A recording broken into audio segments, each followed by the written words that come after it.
கள்ளக்குறிச்சி மாவட்டம் திருக்கோவிலூர் அருகே போதை மறுவாழ்வு மையத்திற்கு சிகிச்சைக்கு வந்தவர் மர்மமான முறையில் உயிரிழந்த விவகாரத்தில் சம்பந்தப்பட்ட மறுவாழ்வு மையத்தை வருவாய்த்துறையினர் சீல் வைத்தனர். திருக்கோவிலூரை அடுத்த ஐயப்பன் நகர் பகுதியில் போதை மறுவாழ்வு மையம் மற்றும் மனநல மருத்துவமனை ஒன்று செயல்பட்டு வந்தது.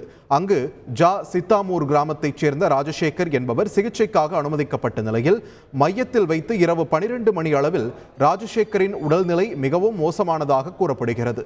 இந்நிலையில் திருக்கோவிலூர் அரசு மருத்துவமனைக்கு உடனடியாக அனுப்பி வைக்கப்பட்ட ராஜசேகர் செல்லும் வழியிலேயே உயிரிழந்ததாக கூறப்பட்டது.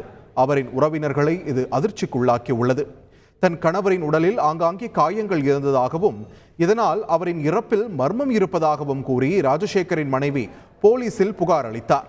தொடர்ந்து உடற்கூறாய்வில் ராஜசேகரின் உடலில் காயங்கள் இருந்தது உறுதி செய்யப்பட்ட நிலையில் சம்பந்தப்பட்ட மறுவாழ்வு மையத்தின் மீது நடவடிக்கை எடுக்க காவல்துறைக்கு அறிவுறுத்தப்பட்டது. இந்நிலையில் வருவாய்த்துறையினர் முன்னிலையில் மறுவாழ்வு மையத்தில் ஆய்வு மேற்கொண்ட போலீசார் மையத்திற்கு சீல் வைத்தனர்.